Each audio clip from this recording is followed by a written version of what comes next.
Por medio del llamado Pacto Ulate Figueres, se conviene que éste presida una junta de gobierno por 18 meses y que en este tiempo se convoque a elecciones y se instaure una Asamblea Nacional Constituyente. Efectivamente, el 25 de mayo de 1948, la Junta de Gobierno nombra una comisión para redactar el proyecto de una nueva constitución política, integrada con miembros de los partidos Unión Nacional y Socialdemócrata. La Junta, por supuesto, como gobernante en esos momentos, manda a llamar a la gente más talentosa, a la que pueda tener acceso, para que redacten junto con ellos, junto con los miembros de la Junta, un proyecto de constitución, para que sea el proyecto que se analice durante la constituyente. Obviamente que Rodrigo Facio fue, sin duda alguna, digamos, el autor principal de ese proyecto. En septiembre, se convoca a elecciones para elegir diputados a la Asamblea Nacional Constituyente, que se instalará el 15 de enero de 1949. Cuando viene la elección, la Junta obtiene, digamos, su más resonado fracaso. La Junta gobierna en un momento muy difícil y con La Nación y otros medios atacándola fuertemente día y noche, sobre todo a raíz de dos decretos, que es el de la nacionalización bancaria y el de el impuesto del 10% al capital, impuesto único. En esas elecciones, Rodrigo Facio es elegido diputado, junto con 3 compañeros del Socialdemócrata, los licenciados Fernando Fournier Acuña y Rogelio Valverde Vega, junto al joven dirigente sindical Luis Alberto Monge Álvarez. Llegamos a la constituyente, éramos una minoría, y el jefe de fracción nuestro fue Rodrigo Facio Brenes. Fue una gran escuela para mí, porque había una verdadera constelación de valores que pensábamos diferentes, había un predominio, llamémosle así, conservador de la constituyente.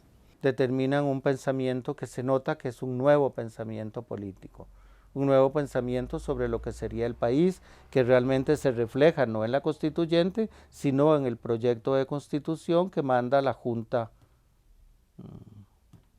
a conocimiento de los constituyentes, que es el documento tal vez más importante en la vida política de Costa Rica del siglo XX. Vienen los primeros días de la constituyente, se pone a votación el proyecto de constitución de la Junta y recibe, por supuesto, el segundo gran fracaso, es rechazada. Pero gracias a la presencia de Rodrigo Facio y de Carlos Monge y de Luis Alberto Monge, y de alguna manera la mayoría entiende que hay que conjugar, como es Costa Rica consensual, la constituyente o la constitución del 71 con cualquier nuevo proyecto. Siempre yo le decía, y nunca dejaré de pensarlo, que el artículo 50 de la Constitución es un milagro de la constituyente del año 49. ¿Por qué? Porque ahí se habla del bienestar de los costarricenses, como responsabilidad del Estado, de la sociedad, como responsabilidad de la cultura nacional. Ese artículo 50 es un artículo que es muy difícil de encontrar en muchas constituciones de los países que en este momento se consideran civilizados. Da un discurso extraordinario en la constituyente en la que él dice, muy bien, nuestro proyecto fue rechazado, pero eso no significa que ni las ideas ni los principios de ese proyecto han sido rechazados. Y nosotros vamos a luchar denodadamente cada día que la constituyente esté viva, es decir, para que algunos de esos principios puedan de alguna manera llegar a insertarse en esa constitución. Pues ahí Rodrigo señaló el futuro de Costa Rica. ¿Por qué digo eso? Porque a pesar de que muchos de los principios de la Constitución del 71 permanecieron incólumes, los más importantes, los más atrevidos, los que señalaron un futuro diferente, fueron introducidos por aquella mente privilegiada que fue Rodrigo Facio.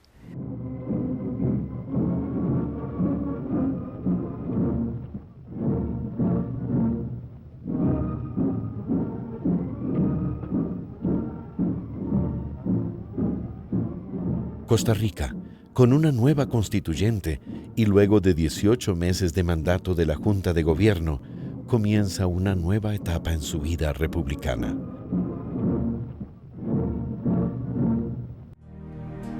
Es un billete de 10 colones emitido en el año 85, cuando todavía los 10 colones se podían hacer en billetes, ahora ya no. Y es un billete para honrar la memoria de don Rodrigo. Aquí lo que en ese momento escogió el Banco Central fue el edificio de Estudios Generales de la Universidad de Costa Rica, por toda su labor en la universidad, y en la parte transversa del billete está el edificio del Banco Central. Una de las grandes vocaciones de Rodrigo Facio fue la ciencia económica. Durante el período de la Junta de Gobierno, presenta, conjuntamente con Julio Peña y Mario Fernández Pacheco, un proyecto para crear el Banco Central de Costa Rica. El Banco Central se fundó en 1950 y la ley orgánica del Banco Central, la primera ley orgánica del Banco Central, tuvo la participación activa de don Rodrigo. Don Rodrigo fue director del Banco Central del año 1950 hasta 1960, o sea, le tocó ser parte de la directiva que hizo y que sentó las bases de esta institución, porque es muy claro que una institución no la hace la ley, que una institución la hacen los hombres. En la época de la creación del Banco Central, predominaba la visión de las relaciones económicas de la sociedad con la participación del Estado como ente regulador. Es decir, la intervención del Estado en la economía era fundamental. De ahí es donde nace toda la teoría del Estado del bienestar, del Estado desarrollista, del Estado interventor, que dura más o menos hasta los años 80, digamos de los años 50 al 80, 30 años. Yo creo que la Costa Rica por la cual don Rodrigo luchó, y que es la Costa Rica por la que luchó mucha gente durante la segunda mitad del siglo XX, es hoy lo que es por ellos. Es decir, aquí es una Costa Rica que tuvo una serie de principios de solidaridad, no solo de crecimiento económico, sino de solidaridad social, y yo creo que ese sigue siendo el reto de este país. Le dio por la economía y se metió a economista. Y llegó a ser muy bueno porque fue un economista autodidacta, es decir, no recibió clases de los neoliberales de Harvard, ¿no? Y se dedicó y descubrió su vocación de educador. Él es nombrado desde muy joven, creo que el año 42, eso significa, no sé, 24 años por ahí, ¿verdad? 25 años, profesor de economía de la naciente Universidad de Costa Rica.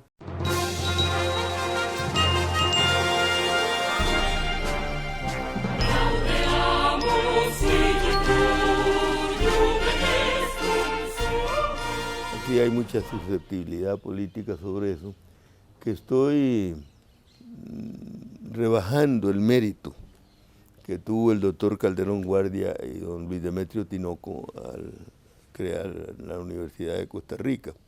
Ese mérito ni se lo regateo ni se lo discuto, pero el que hizo los niveles de excelencia y el que consolidó a la Universidad de Costa Rica fue Rodrigo Facio. A pesar de su juventud, en los primeros años de la década de 1950, Rodrigo Facio ya ha jugado un importante papel en la vida nacional.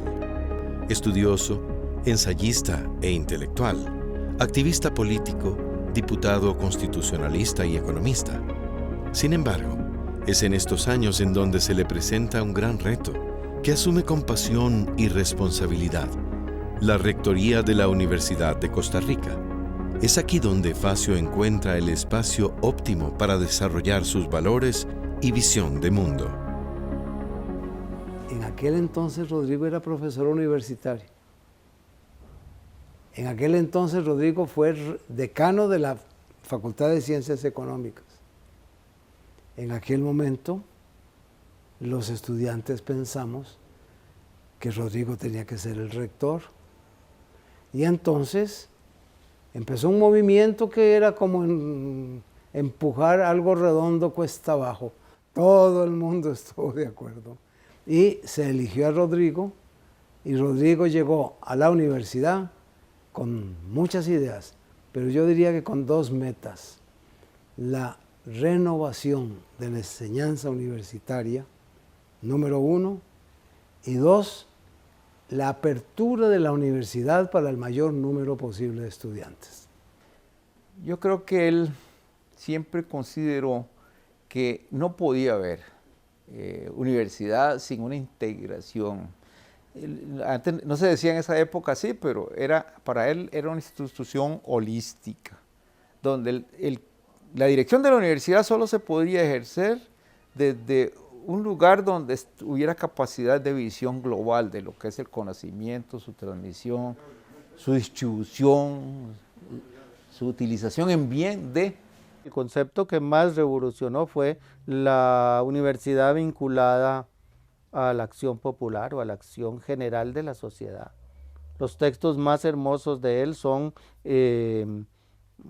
las lecciones inaugurales, el discurso del rector en lugar del curso electivo, y también los discursos o la conversación del rector con los estudiantes al finalizar el curso lectivo. Él podía hablar con mucha propiedad de lo que era oportuno, era deseable para el país.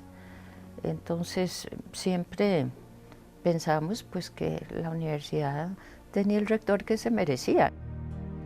Rodrigo Facio es maestro por naturaleza y por vocación.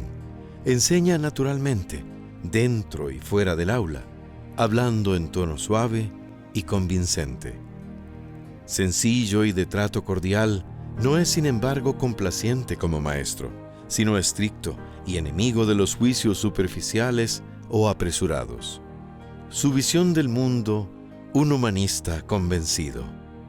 Él, elegido rector, empezó de inmediato a cambiarle la concepción tradicional del aula con pupitres y mesita para el director a un centro de renovación viva para Costa Rica. Entre sus más destacados logros como rector, cabe destacar la edificación de la ciudad universitaria, que hoy lleva su nombre, trasladando la sede de la universidad del barrio González Laman a San Pedro de Montes de Oca.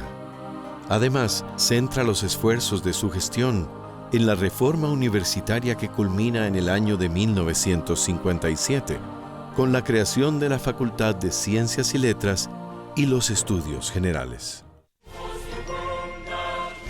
El fermento renovador cuajó en 1946 con la presentación de una ponencia para organizar la institución, presentada por don Abelardo Bonilla y don Enrique Macaya al primer Congreso Universitario de Costa Rica, y fue finalmente convertida en decisión por el Consejo Universitario el 25 de noviembre de 1952, escasos 2 meses después de haber asumido quien les habla la rectoría de la universidad. Sentíamos el impacto de su personalidad en la universidad, porque había una gran cantidad de cosas que él había hecho que se las atribuían a él. Desde que el Consejo Universitario aprobó ir a la reforma, hasta que la Asamblea Universitaria, órgano máximo del gobierno de la institución, la aprobó sobre las bases del establecimiento de una Facultad Central de Ciencias y Letras, transcurrieron casi 2 años y medio. Pero ese lapso no fue tiempo perdido, sino tiempo ganado. Ganado en permear tan hondamente a la universidad con la línea de su reforma, que cuando ésta se aprobó por unanimidad. La reforma estaba ya decidida en el corazón de todos los universitarios. En busca de soporte y apuntalamiento para la reforma planteada, Rodrigo Facio realiza diversos viajes al exterior, firmando importantes convenios con prestigiosas universidades, entre ellas la de Luisiana y la de Kansas en los Estados Unidos.